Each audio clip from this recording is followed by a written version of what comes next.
Bom dia, boa tarde, boa noite, dependendo do horário que você está acessando esse conteúdo. Aqui, professor Marcos Paulo Huber, semana 1, coronavírus, aula à distância, atletismo, provas de campo. Continuando o nosso conteúdo, vamos falar sobre salto em distância, regras, regulamentação, como funciona a prova e também alguma parte técnica desta prova, que é uma prova de salto horizontal, assim como o salto triplo, né? Aqui temos uma foto de um atleta realizando a corrida de impulso e a finalização do salto. Aqui nós temos o recorde mundial da prova, 8 metros e 95, em 1991. Mike Powell. Aqui nós temos o recorde feminino mundial, Galina Krishakova, 7 metros e 52, uma russa, né, em 1988. Quanto à regulamentação, a prova acontece num corredor de, no mínimo, 40 metros de comprimento e 1,22 m de largura. Né? Normalmente o corredor é marcado por linhas brancas de 5 centímetros em cada lado ou mesmo uma mureta de 5 centímetros feita de concreto, dependendo da pista. Aqui nós temos esta imagem que mostra um setor de salto em distância visto de cima, onde nós temos na parte amarela, observem o cursor aqui, observem a setinha, essa parte amarela aqui é a zona de queda e é composta por areia. Ela tem 9 metros de comprimento e 3 metros de largura aproximadamente. Esta parte vermelha é composta por material sintético, o mesmo material da pista, e é o corredor de impulso ou a pista de impulso, que tem 40 metros de comprimento no mínimo e 1,22 m de largura. Esta parte branca sinaliza, mostra a tábua de impulsão, que tem 20 centímetros de largura e 1,22 m de comprimento, né? Na transversal. À frente, em verde, nós temos a plasticina. Tá? E aproveitando já para explicar o que significa esta palavrinha. Plasticina nada mais é do que o instrumento utilizado para denunciar se o atleta pisa à frente da tábua. Então é como se fosse uma massinha colorida, nem sempre é verde, né? Pode ser vermelho, outras cores também chamativas. E os pregos da sapatilha ou do tênis, ou o próprio tênis, né, ficam marcados à frente da tábua se o atleta ou o aluno acaba pisando à frente da tábua. Isso significa que o participante do salto em distância pode pisar e deve pisar na tábua para aproveitar ao máximo o seu salto, porém não pode pisar à frente, não pode pisar na plasticina. Então, agora adentrando nas regras do atletismo relacionadas ao salto em distância, a primeira grande regra e básica é: se o atleta pisa à frente da tábua na plasticina ou à frente da plasticina, esse atleta tem um salto considerado nulo. Né? Então não pode pisar na plasticina, pode-se e deve-se pisar na tábua de impulsão para aproveitar melhor o seu salto. A segunda regra, no salto em distância é totalmente proibido a realização de saltos mortais, ou seja, diferente da ginástica artística, onde esse é um critério de avaliação, no salto em distância, aqueles saltos onde tem um giro de 360 graus no próprio eixo não são permitidos. Caso o atleta execute, também é considerado um salto falho, um salto nulo. Na sequência, a terceira regra também conhecida, a partir do momento que o atleta é chamado pelo árbitro para a realização do salto, tem-se 1 minuto para iniciar a corrida de impulso. Ou seja, prepara João, primeiro salto. Salta João, prepara Marcelo. O João tem 1 minuto para iniciar a sua corrida. Então ele não precisa sair de imediato, mas ele tem até 1 minuto para sair. Se passa de 1 minuto, esse salto é considerado falho, salto nulo. Vamos lá. Outra situação, se o atleta realiza o seu salto, cai na areia, até aí tudo bem, cumpriu com todas as regras. Porém, na hora da decisão de por onde sair, ele retorna, conforme a seta mostra aqui, ó, pelo corredor. Isso não pode. O atleta deve sair pelas laterais ou para a frente do setor, conforme eu indico com a seta aqui no vídeo, ok? Se sair para trás, pelo corredor, este é um salto considerado falho porque se perdem as marcas feitas na areia, ok? Mais uma situação, se o atleta salta e faz a sua queda fora da zona de queda, fora desse setor amarelo, caindo lá na grama, etc. Também é considerado um salto falho. E uma última situação também importante, se o atleta salta, um pé cai dentro da areia, o outro pé cai fora da zona de queda. Se o pé que caiu dentro da zona de queda está mais próximo da tábua em relação ao pé que caiu fora, esse é um salto válido. Se o pé que caiu dentro está mais longe da tábua em relação ao pé que caiu fora, esse é um salto falho, não vale, ok? É claro que é uma situação bem esporádica, bem difícil de acontecer, mas pode acontecer, né? Normalmente os atletas caem com os dois pés dentro da areia. Aproveitando essa situação da queda na areia, qual parte do corpo que vale na hora da medição do salto em distância? Enfim, qualquer parte do corpo que fique mais próxima da tábua de impulsão. Então, seja lá os dois pés, seja o quadril, porque caiu e se acabou sentando na areia, seja a mão que jogou para trás para se apoiar, qualquer marca feita mais próxima da tábua é a marca de referência para a medição, que deve ser feita em linha reta e perpendicular à linha do corredor. Então, jamais se mede na diagonal, sempre em linha reta, ok? Até aqui eu creio que tudo bem. Vamos lá. Também existe no salto em distância a medição da velocidade do vento. Né? Por que tem a medição da velocidade do vento? Para ver se valeu ou não valeu recorde. Se o vento está acima de 2 metros por segundo, não vale recorde, ok? É, existe um tempo de medição da velocidade durante o salto que é de 5 segundos a partir do momento em que o atleta passa pela marca colocada ao longo do corredor, que mais ou menos é a 40 metros de distância da tábua de impulsão no salto em distância e no salto triplo a 35 metros, porque também o salto triplo utiliza o anemômetro para medição da velocidade do vento, né, que é o aparelho que também é utilizado nas provas de velocidade, 100, 200, 100 com barreiras e 110 sobre barreiras. Então o anemômetro ele fica posicionado a 20 metros da tábua de impulsão, exatamente no meio, 1,22 m de altura e não mais que 2 metros do corredor. Ali nós temos a imagem do árbitro operando o anemômetro, o vento passa por esse tubo e de acordo com a direção que esse vento passa, o vento é positivo ou o vento é negativo. Se o vento positivo está ajudando o atleta. Se for mais que 2 metros por segundo de ajuda, esse salto não tem validade para recorde. Vale a marca, mas não vale para recorde, ok?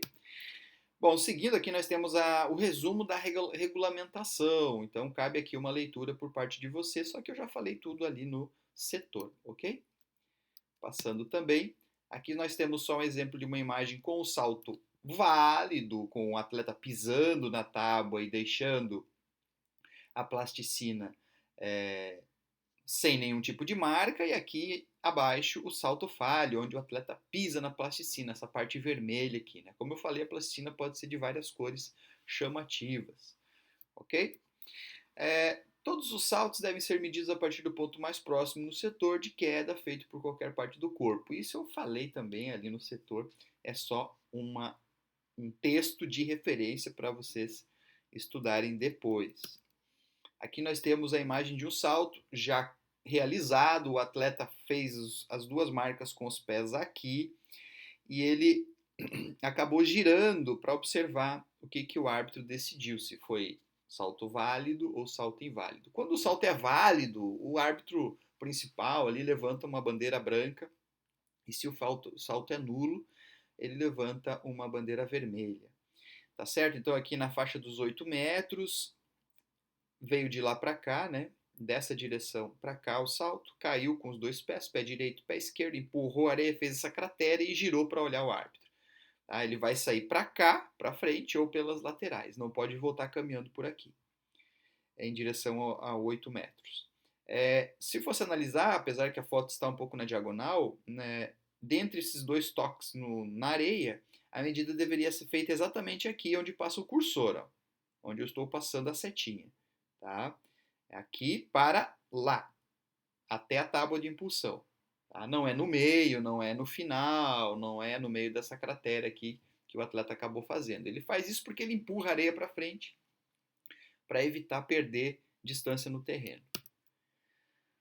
A área de queda, então, tem 3 metros de largura, né? Porém, pode ter 2,75. Então, tem uma largura mínima, uma largura máxima, conforme mostra essa imagem para vocês aqui. Às vezes o corredor é um pouquinho maior na largura, então eu tenho que colocar uma linha divisória marcada com fita para delimitar de 2,75 m até 3 metros de largura.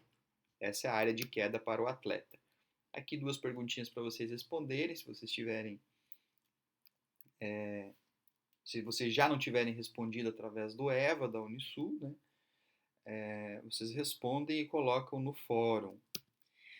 E agora a parte técnica, né? Então, o salto em distância é uma prova de potência, né? Pelas suas características, né? A sua performance está diretamente relacionada com a velocidade de impulso. Então, quanto mais rápido eu tomo esse impulso, melhor para mim. O saltador produz o máximo de velocidade controlável durante a corrida para um impulso ótimo na hora da colocação do pé na tábua de impulso. Então, é uma corrida controlável na medida em que você sai fraco e você vai aumentando a velocidade aos poucos até chegar numa velocidade ideal para o salto, que muitas vezes não é velocidade máxima, é uma velocidade máxima controlável, com coordenação, elevação de joelho, né?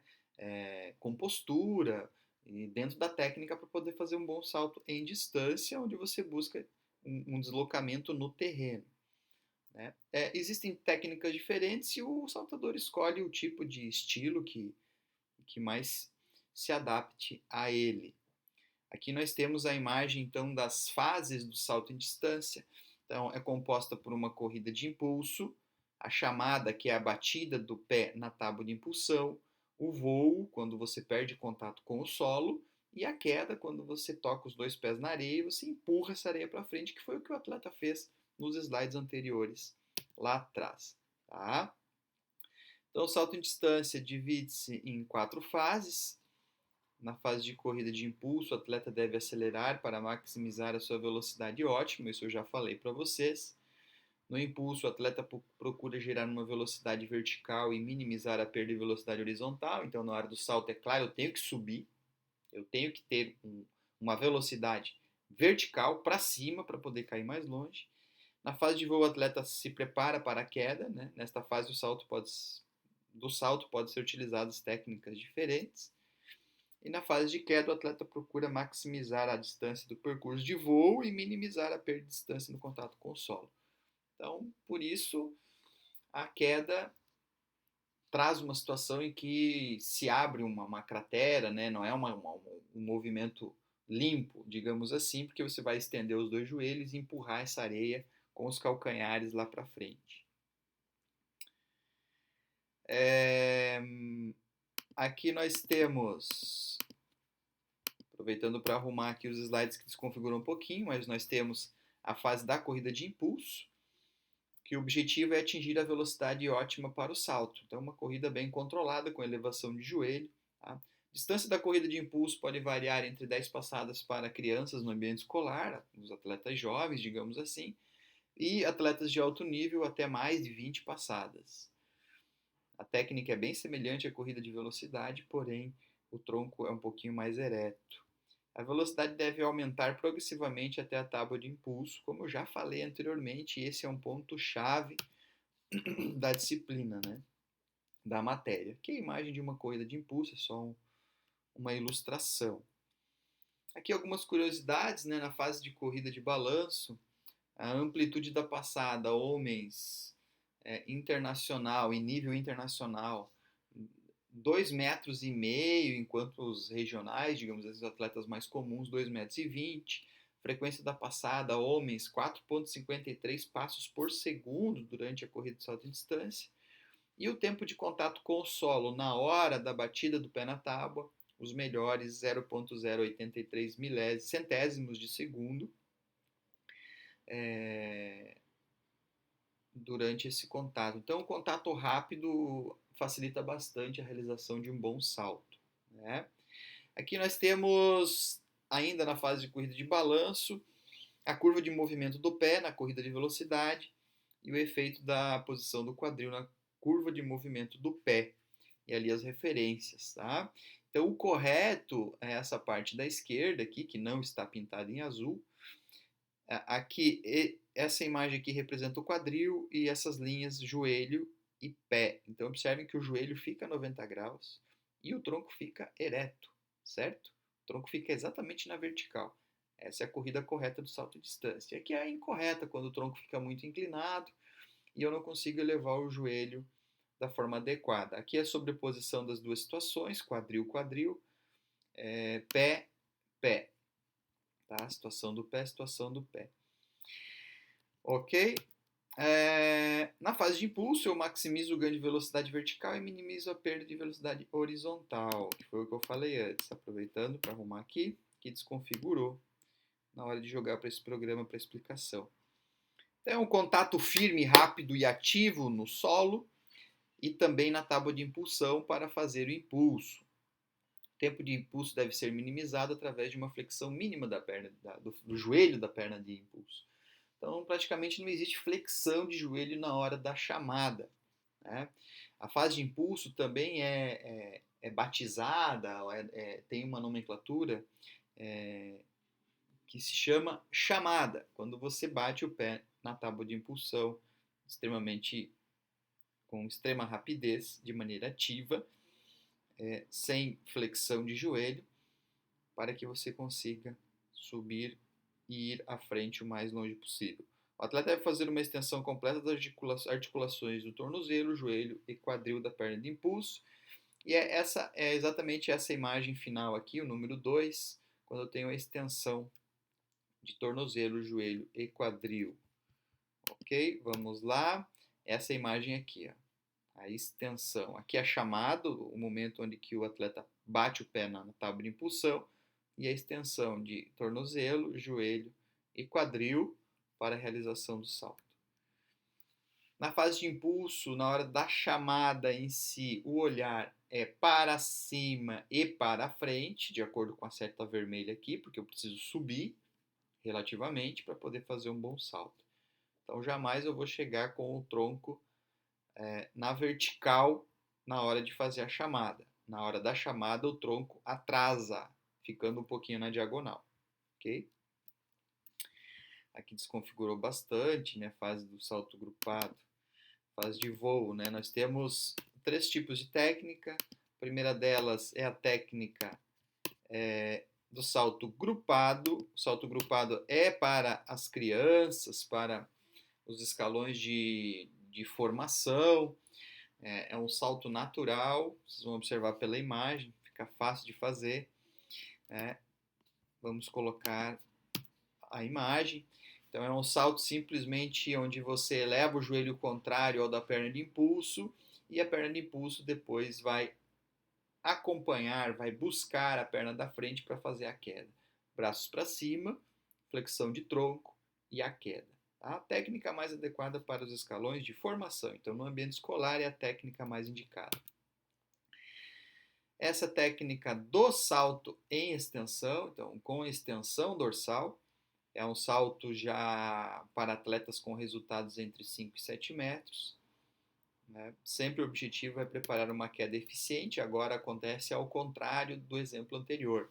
A técnica do salto em extensão do tronco, o joelho da perna direita nesse caso aqui, que é a contrária da perna de chamada, sobe e começa no ar a retornar para trás para formar um arco, uma extensão dorsal, por isso o nome, né? Um arco e, consequentemente, uma flexão abrupta, muito rápida ao final para preparar para a queda. Então agora é a perna da frente que vem para trás. Antes era a perna de trás que ia para frente. Observem as imagens atentamente para qualquer dúvida, né? E a última técnica, a técnica para atletas de alto nível, atletas que tenham resultados acima de 7 metros, é a técnica da passada no ar. Tá? Então o atleta continua a fazer os movimentos de corrida durante o salto, mesmo no ar. Então, às vezes, muitas vezes uma passada, duas passadas e até três passadas até finalizar o salto. Tá certo? Seguindo aqui, a fase de queda é a última delas, né? Então, existe uma flexão abrupta do tronco, jogando os calcanhares lá para frente, né? Os braços são puxados para trás, conforme a imagem mostra aqui, ó. E o toque na areia com os calcanhares, empurrando a areia, fazendo com que a última marca feita seja justamente os dois calcanhares. E mais essas perguntinhas aqui para vocês que são alunos da Unisul responderem e postarem no fórum. Ainda essa semana, né? Ainda essa semana. Tá certo? Então, qualquer dúvida que vocês tenham, vocês perguntam pelo fórum. Muito obrigado e até mais. Vamos finalizar aqui.